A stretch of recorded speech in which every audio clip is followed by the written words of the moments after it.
Днес ще ви покажем един автомобил, който всъщност сме ви показвали вече в канала. Но този е малко по-различен. Този е най-мощният сериен Passat B7. Той може да бъде перфектен семейен автомобил, но също така може да бъде автомобил, който да ви доставя усмивки. Днес ще го разгледаме съвсем набързо какво представлява и какви са леките разлики с останалите B8-ци. Освен това, ще го пробваме колко е бърз, колко ускорява от 0 до 100. Ще ви кажа какво точно ми харесва в него и какво не ми харесва, защото има и такива неща. Затова, ако искате да разберете всичките тези неща, изгледайте видеото до края, може да му сложите един палец нагоре, ако му хареса, и да се абонирате за нашия канал. Сега, ако нещо имаме проблеми с звука, се извинявам. Времето е страхотно отново, когато сме си избрали да снимаме. Изобщо не духа, замръзна ми вече главата, но да се разходим около този Passat, да видим какво представлява отвън и отвътре и да го пробваме как върви. Та, както казах, показвали сме вече такъв автомобил. Това е B8-ца, този конкретно е 2019 година, в R-Line ниво на оборудване, което го прави малко по-различен от нормалните осмици. И то какви са разликите? Основно са в предната броня, като имаме леки разширения, които са много приятни. Ето виждате колко лесно се драскат. Не вярвам да има такъв Passat, който да не е отран някъде отдолу, защото наистина са много ниски и много широки. Имаме разлика и леко в решетката. Придава му по-агресивен вид, може би, но и изглежда добре. Не може да кажете всъщност, че кой знае колко по-различен от стандартната B8-ца. Само някои неща го правят да изглежда по-спортен, като предната броня, праговете тук в страничната линия, съответно тези джанти 19-ки. В задната част няма кой знае колко съществени разлики. Имате единствено двойни ауспухови тръби, които са истински. Даже имат клапи, които се отварят в спортен режим. Още нещо, което е различно при този, конкретно са леко по-тъмните, водят се спортни стопове. Оптиката тук отзад е малко по-тъмна. Общо взето няма кой знае колко разлики във външната част. Сега ще ви покажа в интериора какви са. Ще ви кажа какво не ни харесва, какво ни харесва и отиваме да го пробваме, защото си мисля, че най-интересното ще ви бъде колко всъщност е бърз и колко гори един такъв автомобил. Да влезем вътре, защото наистина много духа. Ако сте забелязали, имаше един друг автомобил до нас. Новата Toyota Corolla в пето поколение хибридна система. Тестваме нея и в момента.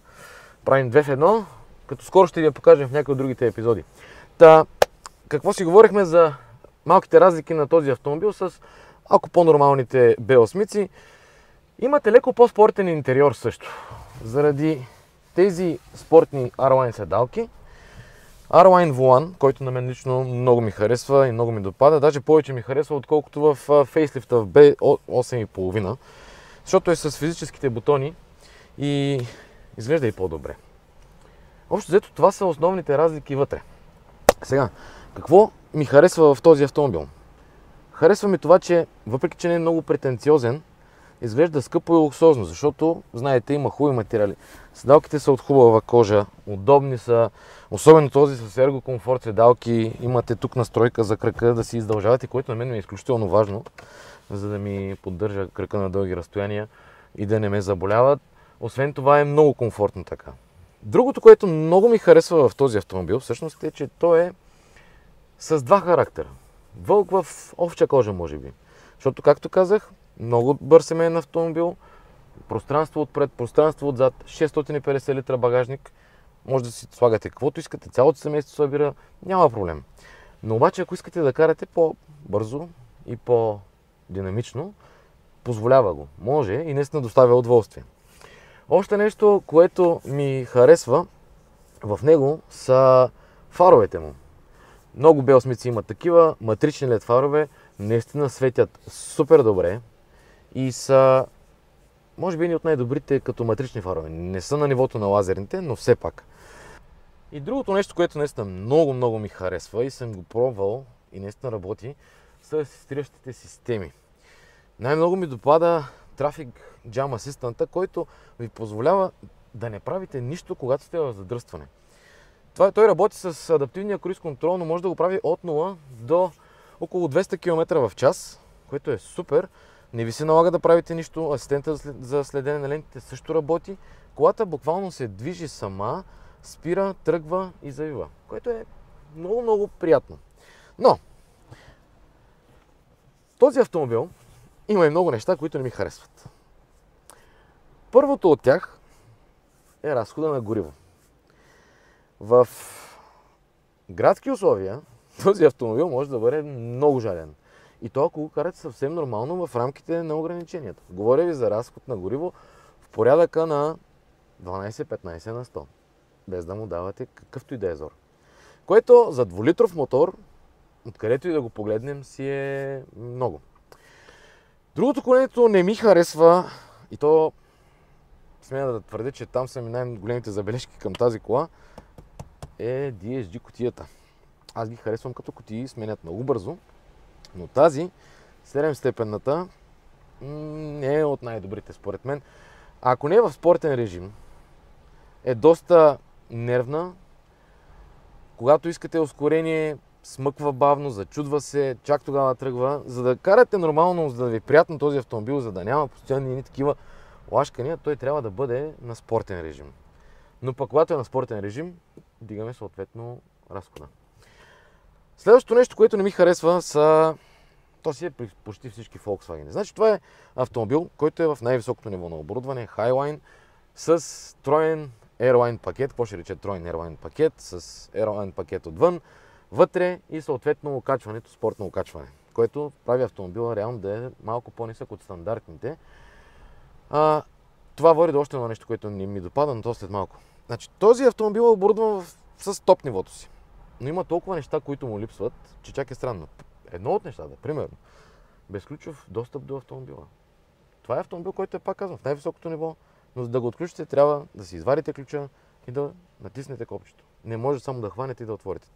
Все пак си мисля, че за топ нивото на оборудване трябваше да го има.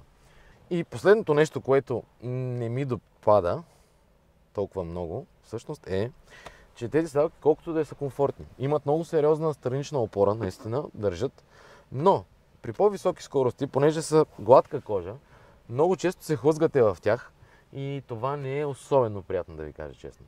Сега, да отидем и да пробваме как се държи на пътя и как ускорява. Така, сложихме го на стартова позиция и да видим какво ще направи.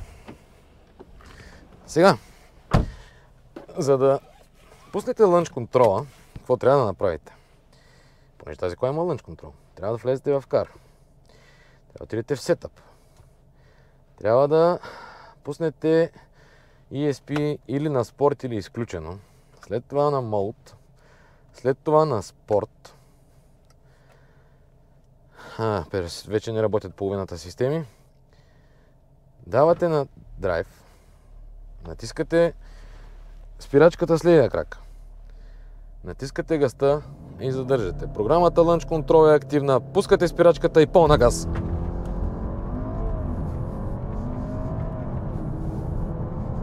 100 км в час. Продължаваме да видим. Сега този автомобил има много добри спирачки.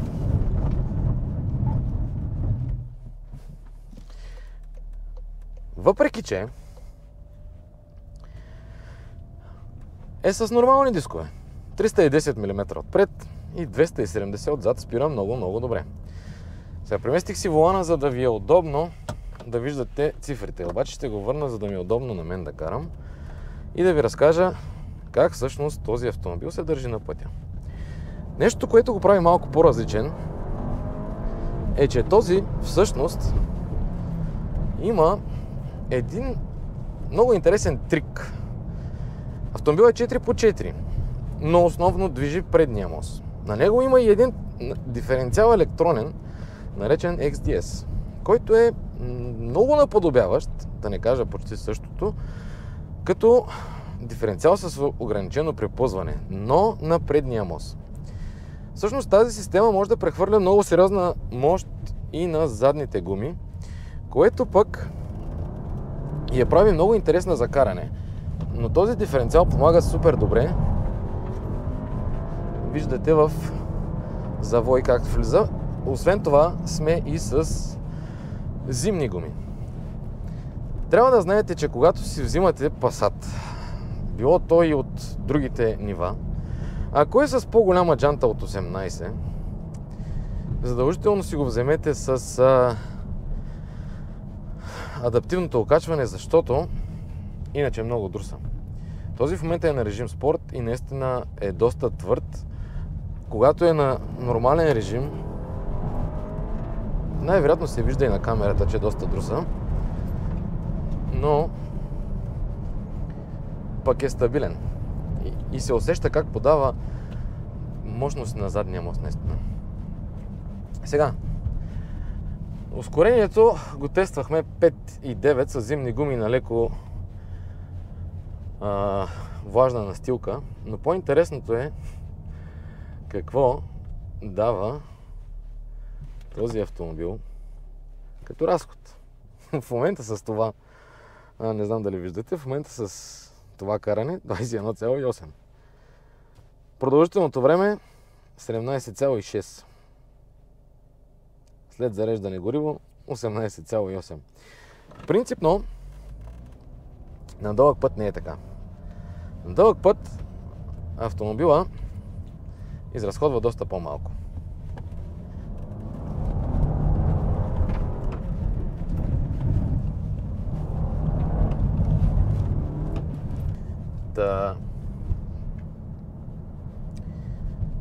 Разходът на гориво извън града с този автомобил е приличен, съвсем нормален. Не е такъв какъвто е в градски условия. Извън града този автомобил може да изразходва съвсем спокойно между 7 и 8 литра.